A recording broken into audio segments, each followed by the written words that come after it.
열왕기상 11장 26절에서 43절입니다.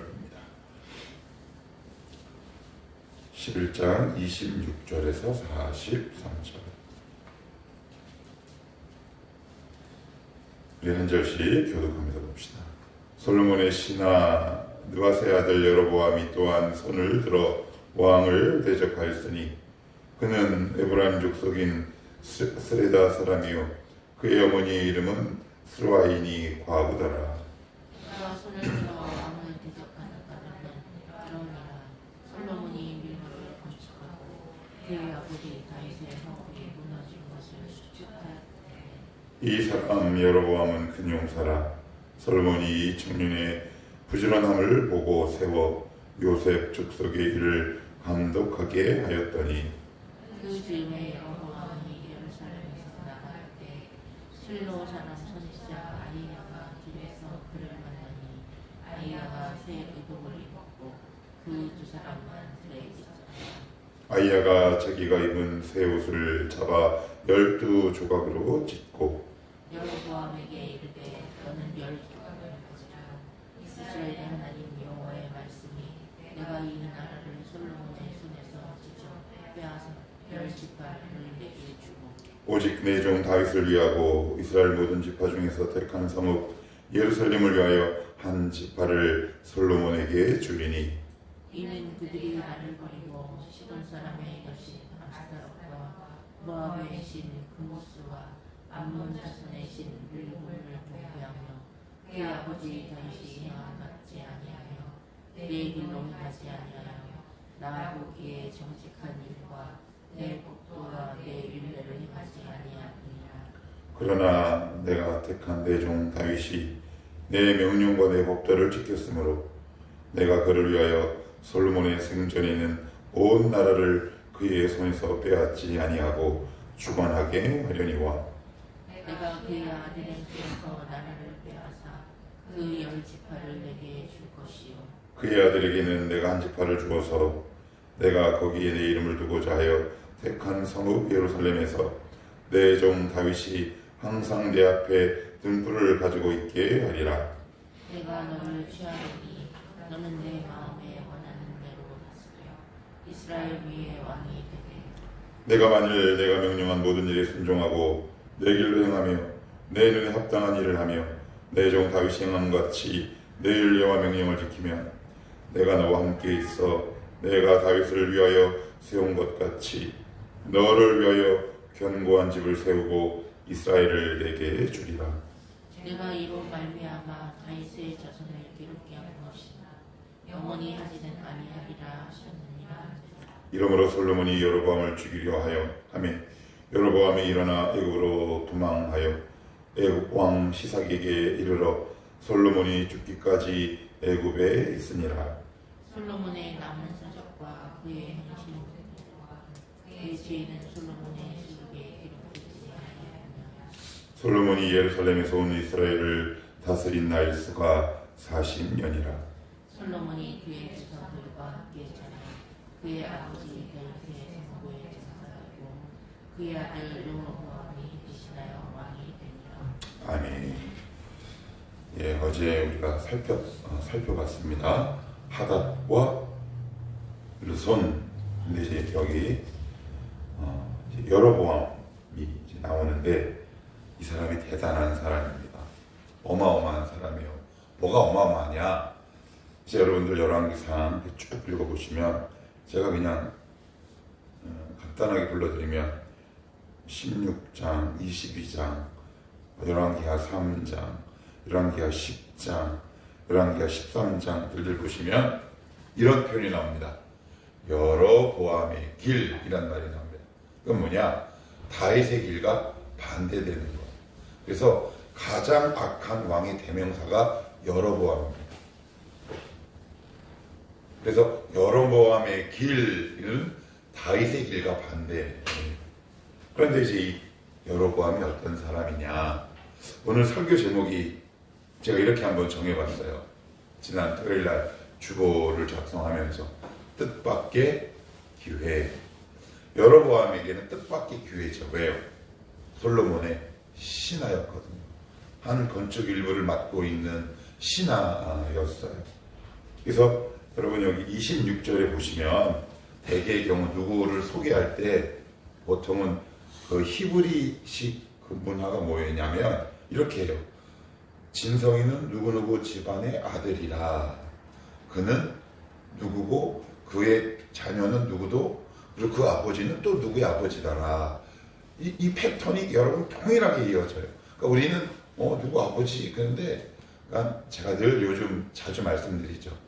성경은 의도가 있다고. 의도가. 근데 뭔 의도냐? 26절에 보시면 가장 먼저 나오는 여로보암을 소개하는 단어가 뭔가요?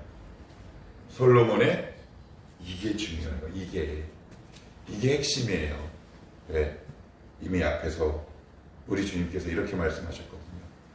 내가 네 나라를 내 신하에게 주겠다.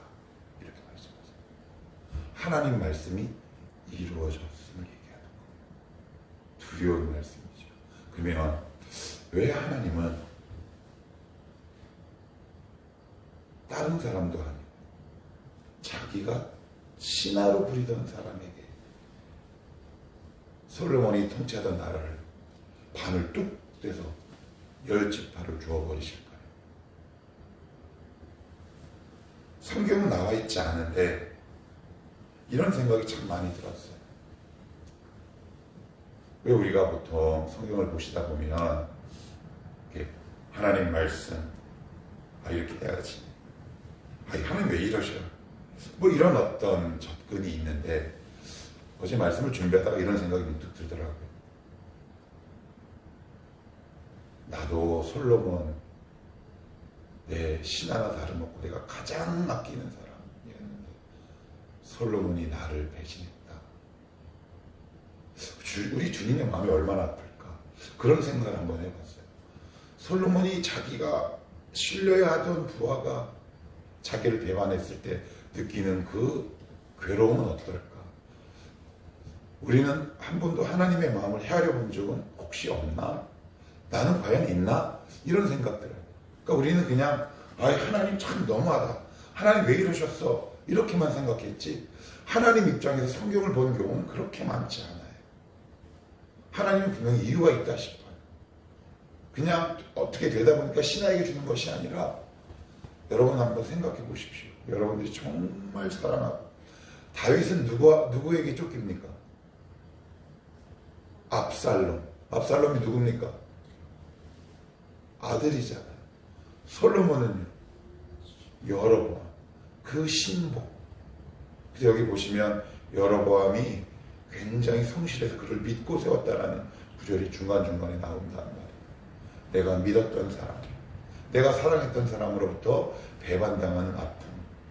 혹시 하나님께서 이 신하라는 단어를 통해 지금 우리에게 주시는 메시지는 없을까? 진성아, 난 너 정말 믿는다. 나 정말 믿어. 이런 사람으로부터 배신당했을 때 우리 주님의 마음은 어떠실까? 라고 한번 접근을 해봤다. 이렇게 말씀을 드리고 싶어요. 아무튼 그건 제 개인적인 거기 때문에 더는 말씀을 드릴 수는 없고 한번 봅시다. 또 중요한 건 26절에 솔로몬의 신하 그래요. 그래서 이로써 하나님의 말씀은 이루어지기 시작합니다.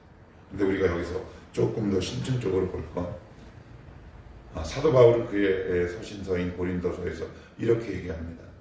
하나님 깨끗한 그릇을 사용하신다. 맞습니다. 그런데 하나님은 더러운 그릇도 사용하십니다. 단 더럽게 사용하세요. 이게 중요해요. 여로보암은 하나님이 분명히 명령하셨어요.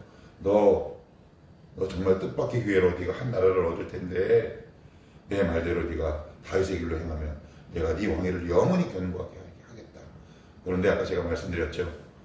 여로보암의 기일이란 말은 다윗의 길과 반대되는 말로 악한 왕을 상징한다. 그런데 하나님은 그의 이름을 두고두고 사용하십니다. 어떻게? 악한 왕의 대명사.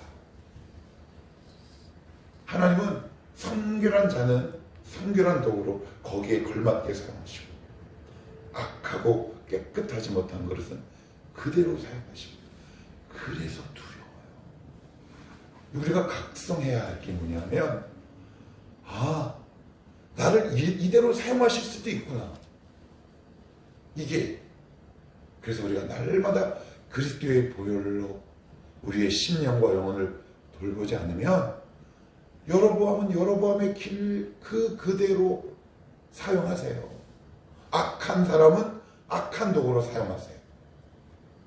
이게 되게 중요한 메시지다 싶어요.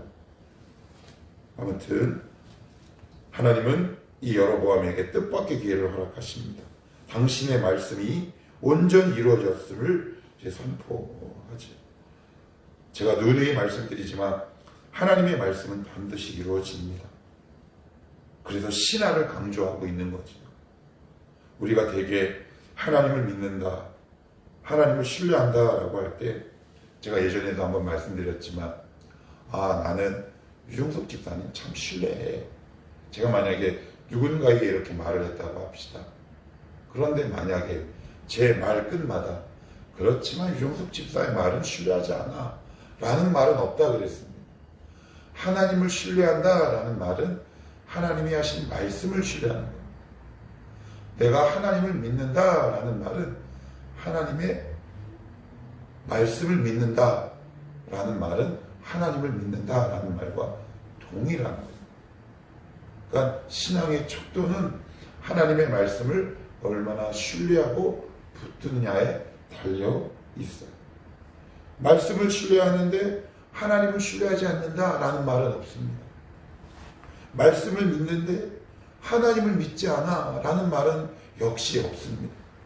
그래서 우리가 보이지 않는 하나님을 내가 어떻게 믿고 신뢰할 수 있겠습니까? 하나님을 무엇으로 사랑할 수 있겠습니까? 여러분, 보이지 않는 하나님 어떻게 사랑하십니까? 결국 우리에게 주시는 이 말씀을 믿고 따르는 것으로 실현되는 것 아니겠습니까? 그래서 오늘 열왕기 기자는 여로보암을 소개하는 여러 가지 상황들이 있음에도 불구하고, 여러 가지 단어들이 있음에도 불구하고 여로보암을 설명할 때 뭐라고요? 솔로몬의 신하라는 단어를 가장 먼저 언급하고 있는 거예요. 그는 바로 솔로몬의 신하다. 내가 말한 대로 이루어졌다 라고 성경은 말하고 있습니다. 그래서 우리가 붙들어야 할 것, 내가 신뢰해야 할 것, 내가 하나님을 믿는다 라는 말은 다른 말로 말씀을 믿고 신뢰한다 라는 말과 똑같다. 한 가지만 더 이렇게 보시면, 저는 제일 오늘 읽은 본문 중에 아쉬웠던 게 40절 이하부터 조금 많이 아쉬웠어요. 40절에 이런 표현이 나오더라고요. 이러므로 솔로몬이 여로보암을 죽이려 하매 여로보암이 일어나 애굽으로 도망하여 애굽 왕 시삭에게 이르러 솔로몬이 죽기까지 애굽에 있습니다. 여러분, 이 구절을 읽으면서 뭐가 조금 아쉬우신가요? 물론 이렇게 지금 막 아침에 눈 뜬 지 얼마 안 되셔서 바로 보시면 뭔가 싶은데, 저는 이 부분이 참 뭐가 아쉬웠냐면, 솔로몬이 여로보암을 죽이지 않고 오히려 하나님 앞에 무릎을 꿇었으면 어땠을까라는 생각을 한번 해봤어요. 여로보암을 죽일 문제가 아니라 하나님 앞에 무릎 꿇을 문제잖아요. 솔로몬이 죽인다고 여로보암이 죽겠습니까? 안 죽죠. 왜요?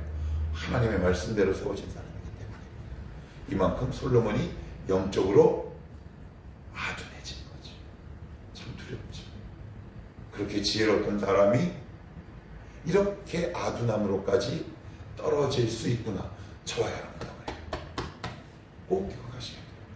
그래서 제 막 신앙이 쫙 자라? 좀 더 보셔야 돼요. 신앙은 점이 아니라 선이라 그랬잖아요. 이때 무릎 꿇었으면 되지 않았을까라는 아쉬움이 너무 진하게 오는 거예요. 솔로몬도 하나님의 말씀을 받았던 사람이죠. 만났던 사람이죠.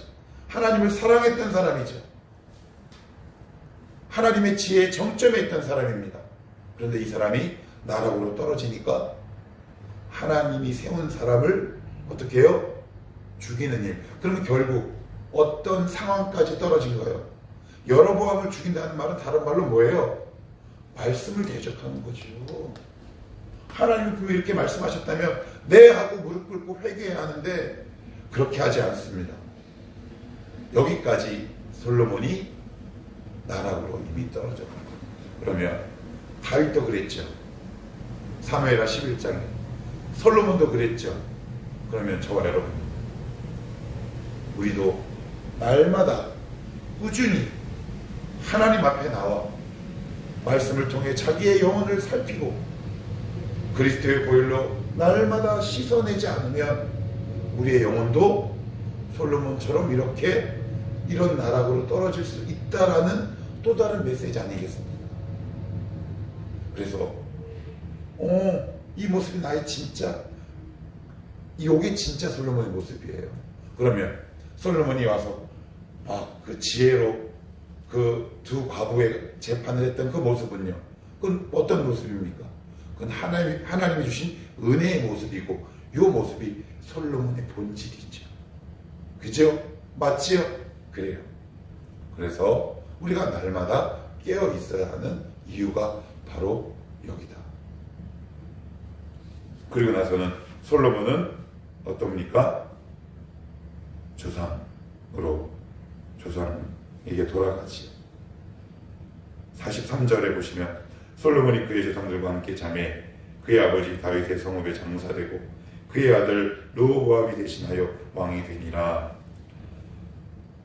하나님께서 솔로몬에게 이렇게 말씀하신 이후 열왕기와 비슷한 책이 어디냐면 역대기거든요. 열왕기랑 역대기 보시면 한 번도 솔로몬이 하나님 잘못했습니다, 혹시 이 일에 대해서 돌이키실 마음이 없습니까? 라고 기도했다는 문장이 나오지 않아요. 전 이 부분이 참 아쉬워요. 왜 그랬는지 천국 가면 한번 물어보고 싶어요. 제가 물어보고 싶은 게 몇 가지 있어요. 다윗, 아브라함, 모세, 그 각 인물들을 향해 그때 왜 그랬는지 물어보고 싶은 몇 가지 사항들이 있는데 그 가운데 하나예요. 솔로몬, 왜 그때 하나님께 이렇게 기도하지 않았어? 라고 한번 물어보고 싶어요. 그러고 나서 그냥 죽습니다. 한때 이스라엘 최대의 영토를 가졌던 사람, 지혜의 정점에 올라왔던 사람이 하나님의 말씀으로 세워진 여로보암을 오히려 대적하고 죽이게 되는 이런 깊은 나락으로 떨어지는 이 상황. 그래서 저는 이 말씀이 얼마나 위로가 되는지 몰라요. 얼마나 위로가 되는지 몰라요. 이렇게 떨어져야지, 그게 그래서 위로가 되는 게 아니라 이 사람도 이렇게까지 떨어졌구나. 이렇게 위대한 믿음의 인물들조차 한때 실족할 수 있었구나. 오히려 믿음의 동기가 생기는 것 같아요. 아무튼 솔로몬도 한때 하나님과 동행하고 하나님의 지혜를 맛본 그 정점에 있었던 사람이었지만 어떻게 해요? 누구 때문에 그럴까요? 척 때문에. 자그마치 여자가 후칠빈상, 저는 이렇게 외웠어요. 후궁이 700이요 빈궁이 300이라 1000명의 여인들 때문에 이 나라까지 떨어졌습니다.